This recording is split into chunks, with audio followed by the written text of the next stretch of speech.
어, 성경에 나온 인물 중에 아담이 있습니다. 오늘 본문에 그 아담이 나오죠. 인류 최초의 인간이고 또 모든 인류의 조상입니다. 어떤 이는 아담을 그냥 신화적 인물로 주장하는데 성경은 실체적 인물로 말씀하고 있죠. 성경에 아담이라는 단어가 한 500여 번 나오고 있습니다. 예수님께서도 마태복음 19장에서 직접 아담에 대해서 언급을 하고 있습니다. 히브리어의 아담은 이 인간, 인류를 의미하죠. 그래서 이 아담은 흙, 먼지를 뜻하는 그런 히브리어 아다마에서 파생되었습니다. 그래서 아담이란 말이 흙, 티끌 그런 뜻입니다. 창세기 3장 19절에 너는 흙이니 흙으로 돌아갈 것이니라 하나님 말씀하셨죠. 이 아담은 에덴에서 가정을 이루게 됩니다. 그 가정을 이루고 가인과 아벨 또 셋과 그 외 다수의 자녀를 낳고 930세 하나님의 부르심을 받게 됩니다. 그러면 우리가 이 아담이라는 인물을 통해서 하나님의 교훈을 우리는 받아야 됩니다. 첫 번째 뭡니까? 아담은 하나님의 형상이요 대리자로 지음받았다는 것입니다. 창세기 1장 27절에 하나님의 형상으로 창조됐다 이렇게 말씀하고 있죠. 그래서 이 하나님의 형상으로 창조됐는데 그 형상이 무엇인가에 대해서 여러 가지 이야기가 나오고 있지만은 한마디로 영적인 존재로 창조했다는 것입니다. 영적이고 심미적이고 또 이성적이면서 도덕적인 존재로 하나님이 인간을 창조했죠. 그래서 우리 인간에게만 있는 게 양심 아니겠습니까? 이 양심, 하나님을 가장 닮은 게 양심이거든요. 그래서 이 창세기 3장으로 인해 하나님을 떠나 범죄한 사람도 양심이라는 것은 있어요. 그게 바로 가장 하나님을 형상을 닮은 것입니다. 이것이 바로 인간의 고유한 가치입니다. 인간과 동물의 다른 점이 그거죠. 인간은 영적인 존재요, 이성적인 존재요, 또 도덕적인 존재라는 것입니다. 그래서 이 형상이라는 그 말은 반영, 반사, 대표, 아들권이라는 그런 의미를 담고 있습니다. 그 말은 인간은 하나님을 반영하는 존재라는 것입니다. 하나님을 반영하는 존재로 지음받았어요. 또 인간을 통해 하나님의 모습이 반사됨을 보게 된다는 것입니다. 베드로전서 1장 4절에 신의 성품에 참여하게 하랍니다. 하나님이 우리 인간을 원래 지을 때 신의 성품에 참여한 자로 창조한 것입니다. 이게 죄가 들어오면서부터 이 모든 성품이 무너져 버렸지만 타락하게 됐지만 원래 우리 인간은 하나님의 신의 성품에 참여한 자로 지음받은 거예요. 그게 하나님의 형상의 의미라는 것입니다. 또한 인간은 하나님을 대표하는 자로 심지어 대신하는 자로 창조되었습니다. 그게 하나님의 형상입니다. 자기의 형상대로 그랬거든요. 하나님의 형상대로, 하나님의 이미지대로 창조한 것입니다.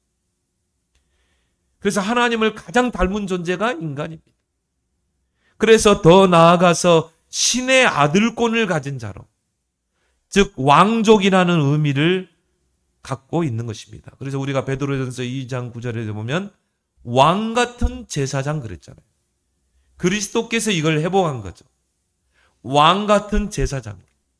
바로 저와 여러분들은 하나님의 아들권을 가진 자요, 왕족으로 지음받은 존재인 것입니다. 얼마나 가치 있는 것입니까? 진화론자들이 말하는 것처럼 진화의 산물이 아니라는 것이죠. 그러면요, 우리 인간은요, 굉장한 짐승과 똑같은 인생이에요. 그렇지 않습니다. 하나님은 우리 인간을 가장 가치 있는 고유한 가치 속에 우리 인간을 창조하신 줄 믿습니다. 이것이 바로 범죄하기 이전의 인간이었어요. 죄가 들어오기 이전의 인간이었다. 하나님의 형상으로. 그리고 오늘 창세기 2장 7절에서 인간 창조를 구체적으로 설명하고 있습니다. 하나님이 땅의 흙으로 사람을 지으시고 생기를 그 코에 불어넣으시니 사람이 생명이 되니라. 흙으로 사람을 만드시고 그 코에 생기를 불어넣었다고 그랬어요. 바로 생기라는 말은 뭐죠? 하나님의 생명의 기운, 에너지를 불어넣은 것입니다. 그래서 생명이 된지라. 살아있는 영적인 존재로 창조한 거예요. 그게 바로 원래 인간이었던 것입니다. 하나님의 형상으로 영적인 존재로 인간을 창조하시고 하나님께서 창세기 1장 28절에 그 인간에게 복을 주시며 생육하고 번성하여 땅에 충만하라. 땅을 정복하라. 바다의 물고기와 하늘의 새와 땅에 움직이는 모든 생물을 다스리라 하시니라. 하나님이 지으신 그 의도에 따라서 만물을 관리하고 또 창조의 질서를 세워나가는 그 방향으로의 지배권을 부여하신 것입니다. 통치권을 부여하신 거예요. 하나님의 창조물을 착취하고 파괴시키는 것이 아닙니다. 그 하나님이 창조하신 모든 창조물을 관리하는 그 창조기로서의 통치권을 부여하신 것입니다. 그래서 오늘 창세기 2장 9절에 보니까요. 여호와 하나님이 그 땅에서 뭡니까? 창세기 2장 19절이죠. 우리가 읽지 않았지만 여호와 하나님이 흙으로 각종 들짐승과 공중의 각종 새를 지으시고 아담이 무엇이라고 부르나 보시려고 그것들을 그에게로 이끌어 가시니 하나님이 모든 생물들의 이름을 지은 게 아니라니 말이죠. 하나님이 모든 생물들을 다 아담에게로 끌어와서 아담으로 하여금 그 생물들의 이름을 다 짓도록 그 모든 것을 자격을 부여하신 것입니다. 바로 만물의 모든 생물의 이 통치권을 아담에게 부여하신 것이죠. 근데요, 아담이 그 생물이 얼마나 많겠습니까? 그렇죠? 우리가 포유류만 하더라도 얼마나 많습니까? 또 우리가 식물들 얼마나 많겠어요? 그 이름을 다 짓고 그 이름을 기억했다니까요. 그게 범죄하기 전에 지혜가 어두워지기 전에 인간인 것입니다. 그것을 예수 그리스도께서 회복하셨죠. 그래서 우리가 골로새 2장 3절에 하나님의 비밀인 그리스도 안에는 모든 지혜, 지식, 보화가 감춰져 있느니라. 저는 그리 봅니다.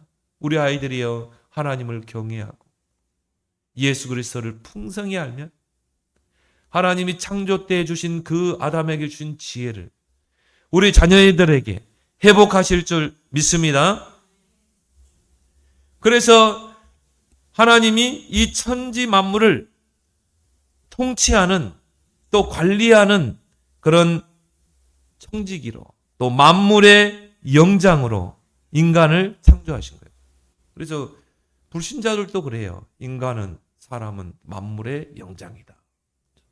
만물의 영장이란 뜻이 사전적인 의미를 보니까요. 영묘한 힘을 가진 우두머리다. 모든 만물의 통치권을 부여받은 자라. 근데 중요한 것은 뭐냐면은 그 하나님의 형상 속에는 자유의지가 포함되어 있다는 것입니다. 하나님은 우리 인간을 기계적으로 창조하지 않았다. 하나님의 그 프로그램, 칩을 삽입한 그런 존재로 창조하지 않았어요. 이 로봇은 인간이 프로그램을 입력을 하잖아요. 그러면은 그 프로그램대로 움직이거든. 아무리 AI가 발달한다 할지라도. 우리 인간을 그렇게 창조하지 않았어요. 자유의지를 부여한 것입니다. 이게 인간의 가장 고유한 가치요 또 축복인 것입니다. 그죠? 선악과 따먹지 마. 반드시 따먹지 마. 그걸 입력했다. 따먹겠어요? 안 먹겠어요? 절대 안 따먹습니다. 아무리 사단이 뱀 속에 들어가세요.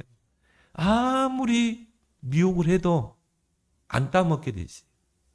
그런데 하나님은 그 인간에게 자유의지를 주셨어요. 하나님의 형상 속에는 자유의지가 있는 것입니다. 그 자유의지를 가지고 선악과를 먹을 수도 있고 안 먹을 수도 있는 것입니다.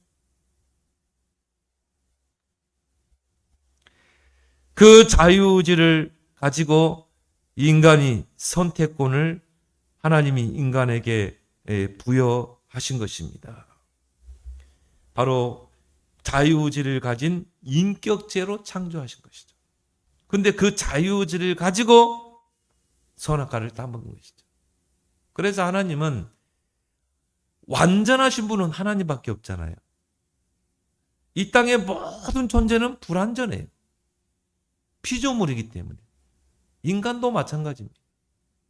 그래서 하나님은 그걸 아시고 창세전에 이미 구원을 계획하신 줄 믿습니다. 이미 구원자를 계획하셨어요. 에베소 1장에 보면 우리의 구원이 이미 창세전에 이미 계획됐다고 했어요. 그래서 하나님을 우리가 이 지혜에 충만하신 분이라고 해요. 예지. 모든 걸 알고 계시는 하나님. 그래서 인간이 범죄할 때 하나님이 바로 복음을 주셨잖아요. 여자의 옷을.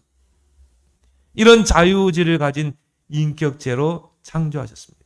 그리고 그 아담에게는 사역을 위한 그런 동역자로서의 배필이 필요했다는 것이죠. 오늘 2장 18절에 보면 여호와 하나님이 이르시되 사람이 혼자 사는 것이 좋지 아니하니 내가 그를 위하여 돕는 배필을 지으리라 하시니라. 이 배필이란 말이 히브리어로 네게르입니다. 그 원어의 뜻을 보면요, 직역하면 마주보고 있는 것 같은. 배필이라는 그 뜻은 서로 마주보고 있는 것 같은. 그리고 돕다, 돕는 배필, 돕는이란 말은 상대방의 부족함에 도움을 주는. 그 말은 뭘 말하죠? 하나님이 돕는 배필로 여자를 창조했다는 말은 뭘 말합니까?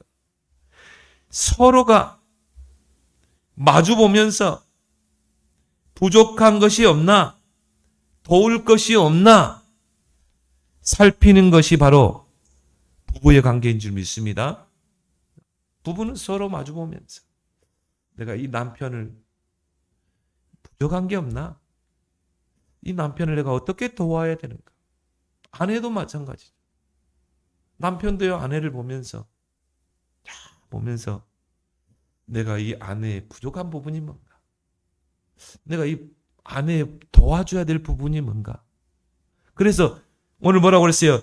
둘이 24절에 보니까 이러므로 남자가 부모를 떠나 그의 아내와 합하여 둘이 한 몸을 이루는 것이에요. 그러면 서로 마주보면서 서로의 부족함을 보고 채워주고 도와주는 것.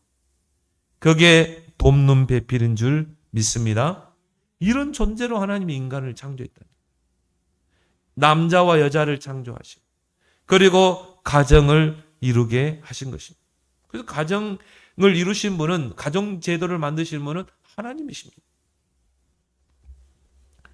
하나님께서 아담과 그의 가정을 위해서 에덴 동산을 만드셨어요. 그리고 그곳에서 신혼 살림을 시작하게 하신 것입니다. 그래서 에덴이란 뜻이 뭐냐면요, 기쁨, 행복, 즐거움, 만족, 그런 뜻입니다. 자, 하나님과 함께하는 게 기쁨이 행복 아니겠습니까? 내가 하나님의 형상으로 지음받았다. 하나님의 이미지를 가장 닮은 자로 지음받았다. 그리고 정말 하나님의 생기가 불어넣어진 자요. 그리고 뭡니까? 가정을 이루어 주시고, 그리고 에덴이라는 그 공간에 하나님은 신혼 살림을 갖게 하시고, 그리고 그 안에서 생육, 번성, 충만, 정복, 다스리는 축복을 주시고 얼마나 큰 축복입니까? 그렇죠? 그러니까 하나님이 인간을 지으시고요, 심히 보시기에 좋았다. 그게 원래 인간이었습니다. 하나님 안에서 에덴의 풍요를 누리고 그 속에서 다스리는 통치권을 누리고 그 속에서 기쁨과 행복과 즐거움과 만족을 누릴 수 있도록, 그게 인간이 이 땅에 존재받은 이유인 줄 믿습니다. 하나님은 인간을 최고의 행복한 존재로 지으신 거예요. 최고 행복한 존재. 하나님과 소통할 수 있고 인간과 소통하고 만물과 소통하고, 가장 중요한 건 뭡니까? 영적인 소통을 할 수 있는 그런 존재로 인간을 창조했다. 이게 범죄하기 이전의 인간인 것입니다. 그런데 창세기 3장으로 딱 넘어가면 범죄한 인간이 나오죠. 자, 하나님이 인간을 창조하고 가정도 이루어 주시고 에덴 동산의 축복을 누리게 하시고, 그리고 나세요. 창세기 2장 16절 17절에 보니까 여호와 하나님이 그 사람에게 명하여 이르시되 동산 각종 나무의 열매는 네가 임의로 먹되 선악을 알게 하는 나무의 열매는 먹지 말라. 네가 먹는 날에는 반드시 죽으리라. 선악을 알게 하는 그 열매는 먹지 말라. 반드시 죽으리라. 이걸 보고 선악과 언약이라고 해요. 언약은 뭡니까? 당사자와 쌍방 간에 서로 책이라는 거 아니겠습니까? 하나님은 아담에게 말씀을 줬어요. 동산에 있는 모든 생명나무의 과실은 먹되 선악을 알게 하는 실과는 먹지 말라. 반드시 죽으리라. 아담과 계약을 맺었습니다. 그래서 그 말씀에 순종하면 영원한 생명을 누리고, 불순종하면 어떻게 돼요? 형벌이 임하는 것입니다. 그런 계약을 에덴 동산에서 맺은 것입니다. 근데 여기에서 악이라는 단어가 최초로 등장합니다. 자, 선악을 알게 하는 실과 먹지 말라고 그래요. 자, 악이라는 단어가 창세기 2장 16절, 17절에 나왔어요. 자, 그러면 그 악의 근원은 누구입니까? 악의 근원은 하나님을 대적하고 타락한 사탄이에요. 마귀예요. 그러면 그 이전에 바로 영계의 타락이 있었다는 것입니다. 우리가 예수계를 28장에도 보면, 이사야 14장에도 보면 그 천사로 지음받은 많은 천사들이 있지만 한 천사가 하나님을 대적하고 타락한 것이에요. 그리고 3분의 1의 천사들을 같이 타락을 시켰어요. 그리고 하나님을 대적한 것입니다. 내가 뭇별 위에 올라 하나님과 비기리라. 교만이 들어갔죠. 하나님을 대적하게 됩니다. 그래서 모든 악의 근원 뿌리는 사단에게서 나오는 것입니다. 그래서 하나님이 선악을 알게 하는 실과는 먹지 말라. 반드시 정령 죽으리라 말하는 것입니다. 하나님은 인간이 선악을 알게 되는 것을 허락하지 않았어요. 왜 그렇습니까? 선과 악을 판단하시는 분은 오직 하나님이거든요. 그 말은 뭘 말하죠? 하나님만이 선악의 절대 기준인 것입니다. 어떤 사람은 그래요. 자기가 하는 일이 선이래. 어떤 사람은 그래요. 정말 이 절대 다수의 행복을 위해서는 소수가 희생을 당해야 된대. 그러면서 그게 선이래. 그러면서 막 전쟁도 일으키고요. 그러니까 자기 기준에 따라서 선과 악을 판단하는 것입니다. 그래서 하나님은 인간이 선악을 알게 되는 것을 허락지 않았어요. 그래서 선악과 언약을 맺은 것입니다. 근데 아담은 뱀에게 미혹된 하와가 준 그 선악과를 먹고 하나님과의 그 언약을 깨버립니다. 그게 창세기 3장 사건 아닙니까? 그리고 죄를 범하게 되죠. 오늘 6절에 보니까요. 하와가 미혹을 먼저 당하게 되죠. 그리고 선악과를 따먹게 되죠. 그리고 6절에 보니까 남편에게도 주매 그랬거든요. 남편에게도 주매 그도 먹은지라 이렇게 말하고 있습니다. 아담을 위해 돕는 배필로 지음받은 그 하와가 남편 아담을 도운 것이 아니라 죄악의 길로 인도한 것입니다. 근데 중요한 것은 그 책임은 아담이 더 크다는 것입니다. 아무리 하와가 그 뱀의 미혹을 받고 선악과를 따먹는 불순종의 죄를 지었다 할지라도 따먹어도 막 죽지 않거든. 그러니까 남편에게도 준 거예요. 그럼 어떻게 해야 돼요? 꾸짖어야 되겠죠. 아담은 먹지 않아야 되겠죠. 왜? 언약의 대상자는 아담이거든요. 그런데 그 부인이 주는 그 선악과를 받아서 먹게 된 것입니다. 그래서 오늘 정령 죽으리라고 그랬거든요. 반드시 죽으리라. 히브리의 원문을 직역하면은 죽고 죽으리라. 성경에서 반복은 뭘 말하죠? 강조를 반드시 죽는다는 것입니다. 그 결과 그 불순종으로 인해서 죄가 들어오게 돼요. 죄로 말미암아 사망이 오잖아요. 사망으로 끝납니까? 반드시 한 번 죽는 것은 사람에게 정해져 있고 그 후에는 심판이 오게 되는 것입니다. 그래서 이 세상에 죄가 들어오게 되고 사망이 들어오게 되는 것입니다. 근데 이 하와가 하나님의 말씀을 왜곡을 했어요. 3절에 보니까 2절에 이 뱀이 유도 질문을 하죠. 하나님이 참으로 너희에게 동산 모든 나무의 열매를 먹지 말라 하시더냐? 그때 여자가 뭐라고 그랬어요? 하나님의 말씀에 동산 나무의 열매를 우리가 먹을 수 있으나 동산 중앙에 있는 나무의 열매는 하나님의 말씀에 먹지도 말고 만지지도 말라 너희가 죽을까 하노라 그랬어요. 하나님은 만지지도 말라 말 안 했거든요. 먹지도 말라. 자, 말씀을 첨가했죠. 너희가 죽을까 하노라. 하나님은 뭐라고 그랬어요? 반드시 죽으리라. 정령 죽으리라. 그런데 죽을까 하노라. 하와가 하나님의 말씀을 왜곡한 것입니다. 여러분은 하나님의 말씀을 100% 아멘으로 받길 바랍니다. 왜곡하니까요.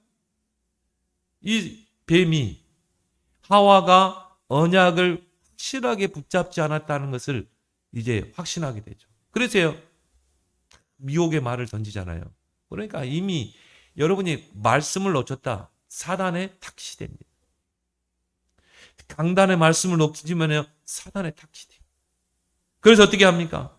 아니라 너희가 죽지 않는다. 너희가 결코 죽지 않는다고 그랬어요. 확신 있게 이야기했죠. 뱀이. 결코 죽지 아니하리라. 너희가 그것을 먹는 날에는 너희 눈이 밝아져서 하나님과 같이 돼요. 선악을 알 줄을 하나님이 아십니다. 자, 선악을 분별하시는 분은 누구예요? 하나님이죠. 그럼 네가 이걸 먹으면 네 눈이 밝아져서 네가 선악을 분별하게 될 거야. 그래서 창세기 3장 아래에 있는 인간들은요. 자기 창세기 3장의 기준을 맞춰서 선악을 분별하잖아요. 그러니까 내가 사람을 죽이고 전쟁을 일으키고 이게 선이라고 그래요. 많은 사람들을 죽이고 땅을 착취하고 이게 선이라고 말해요. 저 일본 사람한테 물어보세요. 임진왜란때 저 조선 땅을 침략하고 뺏고 죽이고 그 사람은 자기 잘못이라 하지 않습니다. 지금도 그 전범들을 친사에 모십니다. 자랑거리를 삼고 있습니다. 왜? 그게 자기들의 선이라고 생각해요. 그렇게 해서 나라를 강하게 하는 거 그게 선이라고 말합니다. 말씀을 왜곡하게 되면 사단에게 타깃이 되는 것입니다. 그래서 아담의 범죄로 인해서 창조 세계에 죄가 들어오게 되죠. 그리고 아담이 관리하던 모든 창조 질서가 파괴되는 결과를 가져옵니다. 하나님은 이 세상을 질서 있게 창조했어요. 그리고 그 통치권을 아담에게 부여했어요. 그런데 죄가 들어오면서부터 모든 창조 질서가 다 틀어지게 된 것입니다. 그게 로마서 1장 아닙니까? 하나님의 모든 창조 질서 순리를 영리로 바꿔버린 것입니다. 피조물을 하나의 숭배 대상으로 삼는 거죠. 그래서 하나님을 떠나 죄 가운데 있는 인생들은요, 조금 신령하다 싶으면요, 그거를 숭배 대상으로 삼습니다. 저 바위가 보니까 위험 있어 보여. 그 신이라. 거기다가 정한수 떠놓고 빌고. 그러잖아요. 저 보니까, 저 소가 보니까 막 뿔이 있고 힘이 있어. 그러니까 애굽의 수송아지를 신으로 삼았잖아요. 이스라엘 백성이 광야에 와서 본 그대로 이게 우리를 인도할 신이다. 그 앞에서 경배하고 그랬잖아요. 또 하나님은 여자와 남자를 만나서 한 가정을 이루고 그리고 번성하게 하는데 바꿔버린 것입니다. 남자가 남자를 하나의 성의 대상으로, 여자가 여자를 성의 대상으로 삼고, 또 어떤 사람은요, 성을 아예 바꿔버려. 수술해가지고. 그러면서 하는 말이, 나는 태어날 때부터 여성이었다. 제가 전에 우리 노예 목사님들과 태국을 갔다. 그래서 진짜 흑암 현장을 한번 보자. 그래가지고 어디 극장에 갔는데요. 트랜스젠더 있죠, 트랜스젠더. 진짜 키도 크고 늘씬하고 진짜 여자예요. 다 바꿨어요. 뜯어 고치고 막 붙이고. 그러 앞에서 막 노래하고 춤추고 하는데요. 또 어떤 여자는 남자지 여자가 아니라 어떤 트랜스젠더는 한복을 입고 나와서 장구쳐. 야, 진짜 이 흑암이 강한지 하나님의 순리를 완전히 영리로 바꿉니다. 죄가 들어오면서부터요, 모든 창조 질서가 파괴되고 지금도 똑같습니다.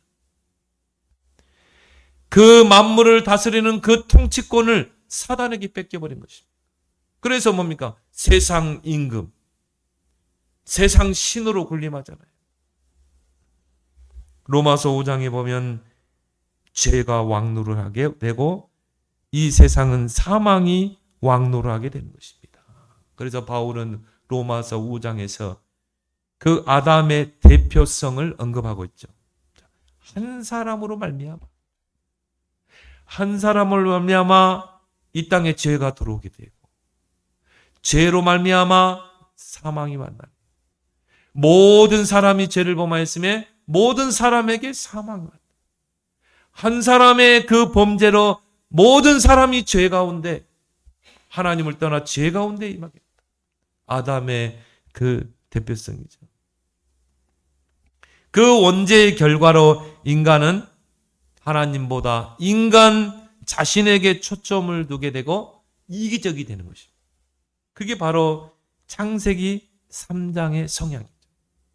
그래서 하나님을 떠난 인생들은요, 창세기 3장의 성향이 강합니다.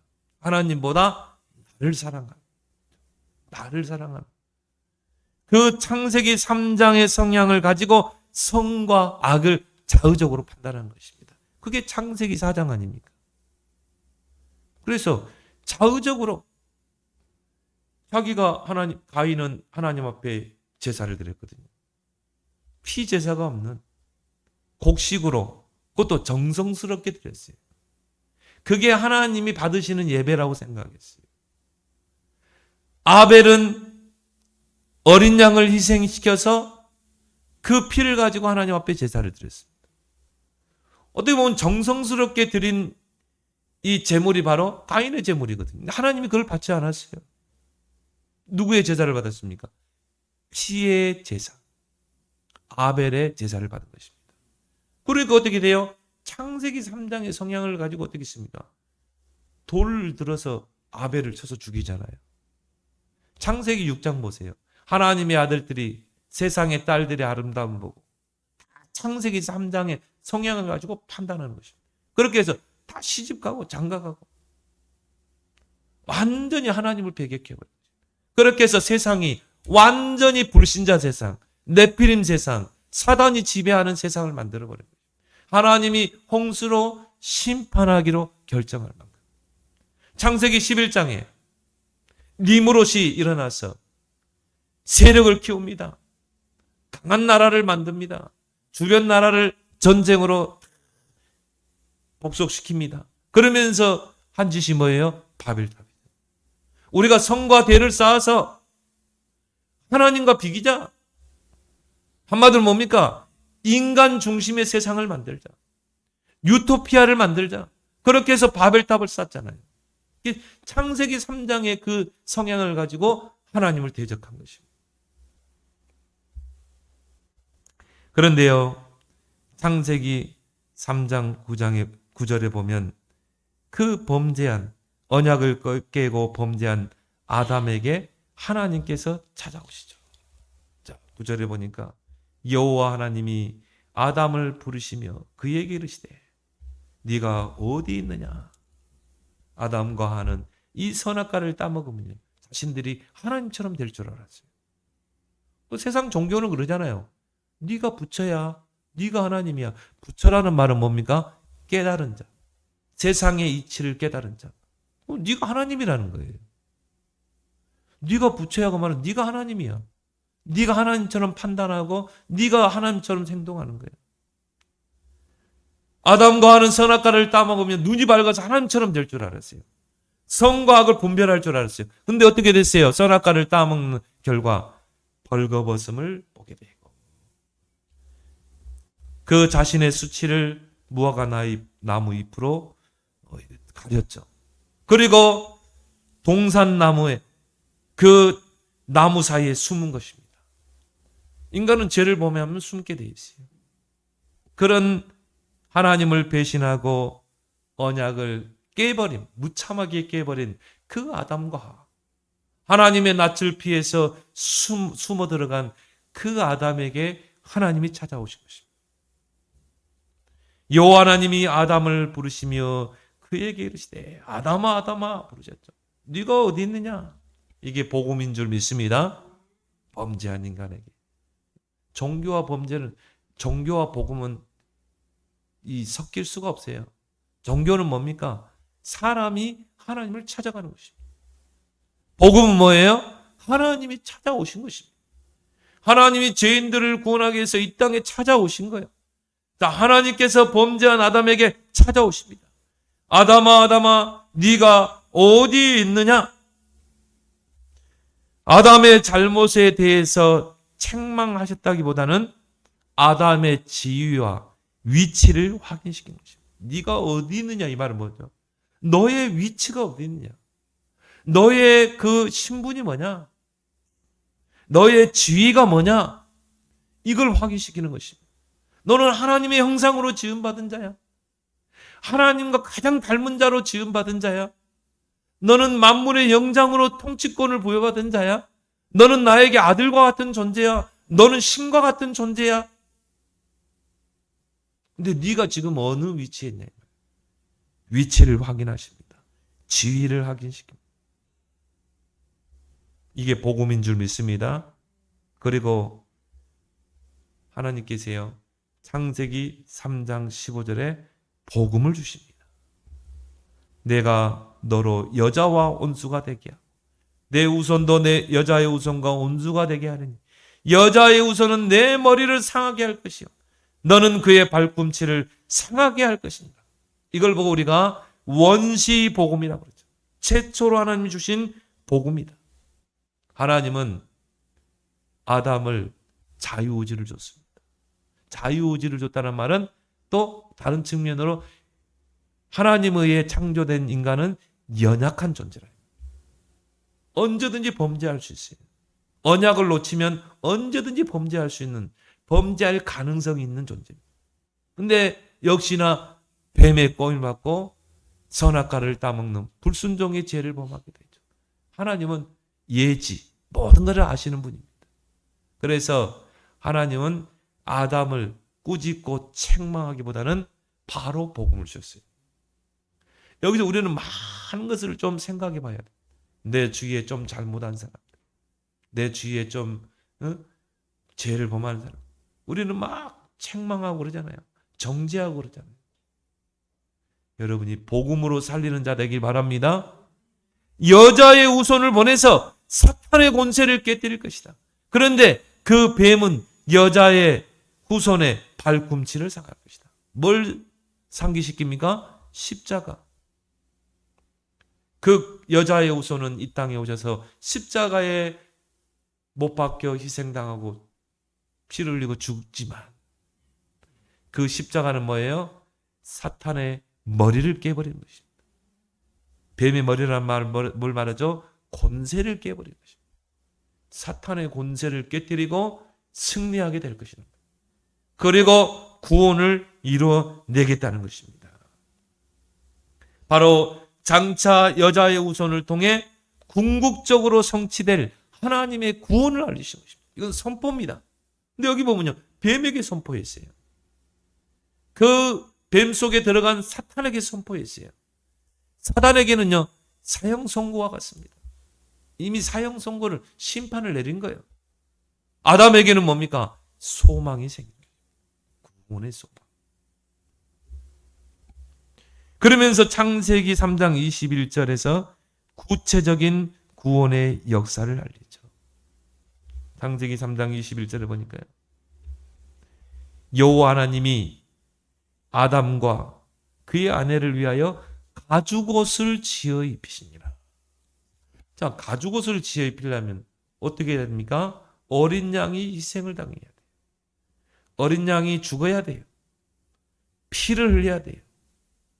대속의 피를 흘리고, 그리고 그 가죽을 벗겨서 피 묻은 가죽을 누구에게? 범죄한 아담에게, 하와에게 입힌 것입니다. 이게 바로 복음의 구원의 세밀한 역사인 줄 믿습니다. 하나님은 그걸 통해서요, 피 제사를 제정하신 것입니다. 자, 그래서 구약에는 계속 피 제사가 나오죠. 창세기 4장에도 또 우리가 출애굽기 레위기에 보면요, 계속 피 제사가 나옵니다. 성전에서의 피 제사, 제단에서의 피, 어린 양이 희생당하고, 그리고 그 피를 대속하고 죄를 대속하고, 그런 이제 피 제사가 계속 나오는 것입니다. 여기서부터 성경은 장차 오실 구원자 예수 그리스도에 대한 이야기가 전개되는 것입니다. 이게 성경 이야기입니다. 성경 이야기는 어떤 이야기예요? 여자의 후손이 이 땅에 오실 것이다. 그 여자의 후손은 그 어린 양과 같이 십자가에 희생당할 것이다. 그 예수 그리스도에 대한 스토리입니다. 물론 종교적인 내용도 있습니다. 그렇지만 역사적인 기록도 있습니다. 그렇지만 성경의 핵심은 뭡니까? 예수 그리스도가 오실 것이다. 구원자 예수 그리스도가 오셨다. 성경 66권의 핵심이에요. 예수 그리스도에 대한 스토리입니다. 창세기 3장 15절에 그 구원이 성취되기까지 생명나무의 길을 지키게 하십니다. 창세기 3장 24절에 이같이 하나님이 그 사람을 쫓아내시고 에덴 동산 동쪽에 그룹들과 두루 도는 불칼을 두어 생명나무의 길을 지키게 하십니다. 자, 천사 그룹들을 다 지키게 해서 생명나무의 길, 생명나무로 가는 길을 지키게 했어요. 왜 그랬을까요? 죄가 들어온 인생이 영원한 생명을 얻는 그 선악과를 먹으면 어떻게 돼요? 이 생명나무의 과실을 먹으면 어떻게 돼요? 영원히 구원할 기회가 없어요.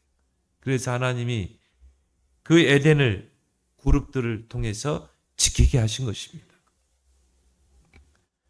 그런데 우리가 여기서 중요한 것은 세 번째 뭡니까? 마지막 아담 예수 그리스도를 성경은 소개하고 있는 것입니다.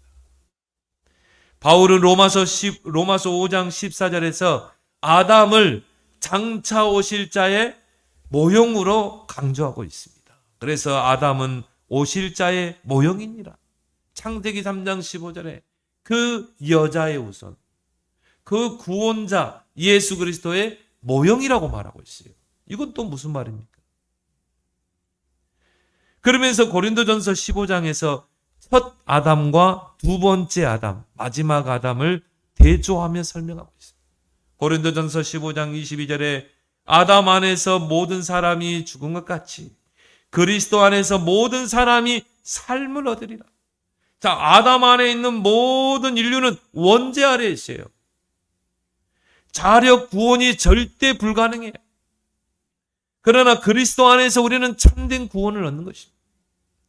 고린도전서 15장 45절에 첫 아담은 생령이 되었지만 마지막 아담은 살려주는 영이 되었나니 첫 아담은 코에 생기를 불어넣어서 하나님의 생명의 그 영이 생령이 됐어요. 살아있는 영적인 존재로 지음받았어요.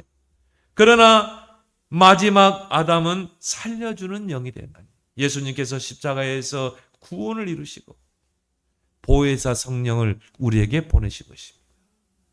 그 성령이 우리 안에 임해야 허물과 죄로 죽었던 영이 살아나 살려주는 영이 되었고 고린도전서 15장 47절에 첫 사람은 땅에서 났고 둘째 사람은 하늘에서 나셨나니 두 분 다 하나님 사람이죠.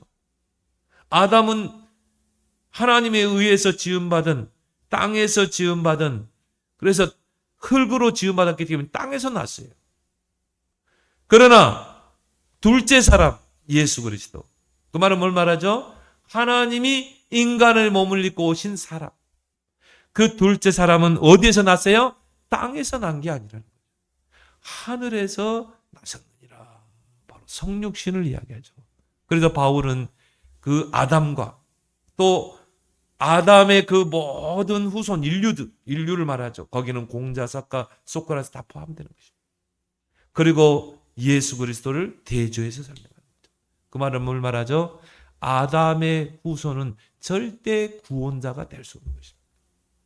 그래서 하나님이 여자의 후손을 이야기합니다. 오직 예수 그리스도만 유일한 구원자가 된다는 것입니다. 아담은 마귀의 시험에 넘어갔지만 예수님은 마태복음 4장에 마귀의 시험을 물리치셨어요. 말씀으로. 아담은 자신의 범죄를 통해 인류에게 사망을 가져왔어요. 그렇지만 예수님은 자신의 십자가 희생을 통해 인류에게 영생을 가져다 줬어요. 아담의 신부는 누굽니까? 하와예요. 그러면 예수 그리스도의 신부는 누구죠?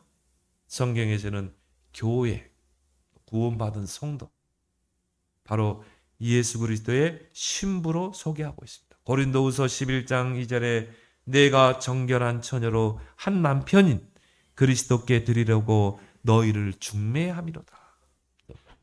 자, 우리의 신랑은 누구십니까? 예수 그리스도.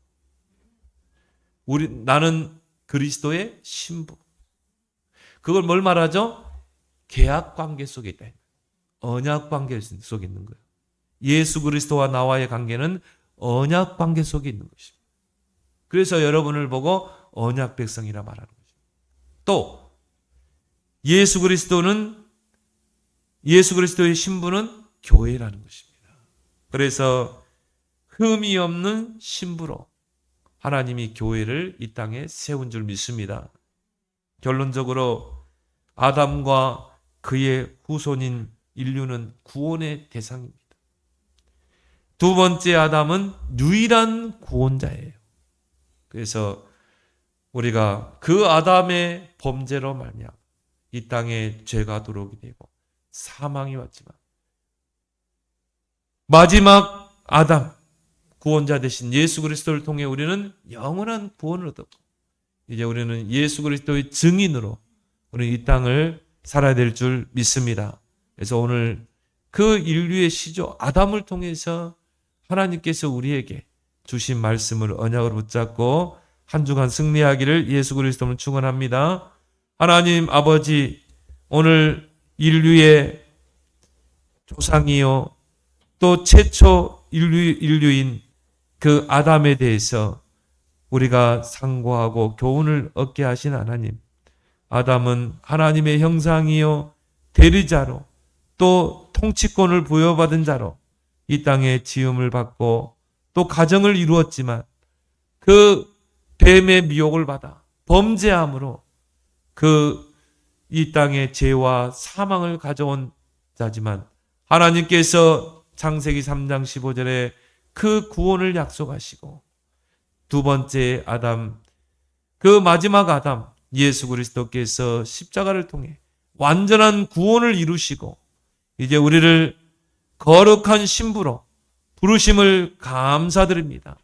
이제 오직 예수 그리스도를 나의 신랑으로 모시고 일평생 예수가 그리스도이심을 누리고 증거하는 증인의 삶을 사는 우리의 남은 생 되게 하여 주옵소서. 예수님의 이름으로 기도드리옵나이다. 아멘.